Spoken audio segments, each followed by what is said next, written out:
कन्यागत महापर्व काळासाठी कुरुंदवाड शहराचा भव्य विकास आराखडा मंजूर. मुख्य रस्त्यालगत माननीय सुरेश कडाळे स्मृती मार्ग नाव महापालिकेच्या सर्वसाधारण सभेत विविध विकास कामांवर मोहर.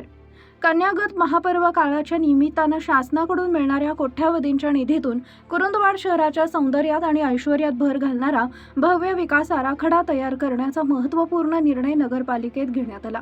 तसेच हिंदू हृदय सम्राट बाळासाहेब ठाकरे नागरी लोककल्याण अभियानाअंतर्गत प्रस्तावित विकास कामांच्या ब्लूप्रिंटला मंजुरी देण्यात आली आहे. या सभेत शहरातील गजबजलेल्या मुख्य रस्त्याचे माननीय सुरेश कडाळे साहेब स्मृती मार्ग असं नामांतर करण्याच्या प्रस्तावालाही मंजुरी देण्यात आली आहे. नगरपालिकेच्या छत्रपती शिवाजी महाराज सभागृहात नगराध्यक्षा मनीषा डांगे यांच्या अध्यक्षतेखाली ही सर्वसाधारण सभा पार पडली. यावेळी मुख्याधिकारी मनोज कुमार देसाई आणि उपनगराध्यक्ष दीपक गायकवाड प्रमुख उपस्थित होते. विविध नागरी सुविधा आणि विकास कामांना हिरवा कंदील. सभेत शहरातील नागरिकांच्या दृष्टीने अत्यंत महत्त्वाच्या विषय व विकास कामावर चर्चा होऊन पुढील निर्णय संमत करण्यात आले.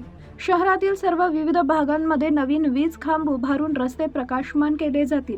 चिखलगार वसाहतीतील रस्त्याचं नवीन बांधकाम करणे तसेच माळभाग परिसरातील रस्त्यांची तातडीनं दुरुस्ती व पॅचवर्क पूर्ण करणे.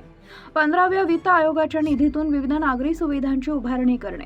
पालिकेच्या दैनंदिन कामकाजासाठी नवीन वाहन खरेदी करणे आणि सन 2025 ते 26च्या वार्षिक जमा खर्च अहवालास मंजुरी देणे. या सभेला नगरसेवक रमेश भुजुगडे, अक्षय आलासे, वैभव उगळे, जय कडाळे, तानाजी आलासे तसेच नगरसेविका सुनंदा आलासे, अलका मदाळे, विमल पोमाजे, अलका पाटील, आयेशा बागवान आणि जयश्री पाटील उपस्थित होत्या. विविध विकास कामांची तांत्रिक माहिती अभियंता राजेंद्र गवळी व लेखापाल सविता खोत यांनी सभेसमोर मांडली. विषय पत्रिकेचं वाचन सभालिपिक अजित दिपकर व नंदकुमार चौधरी यांनी केले. आमच्या प्रतिनिधींचं पाहत रहा CK24 न्यूज.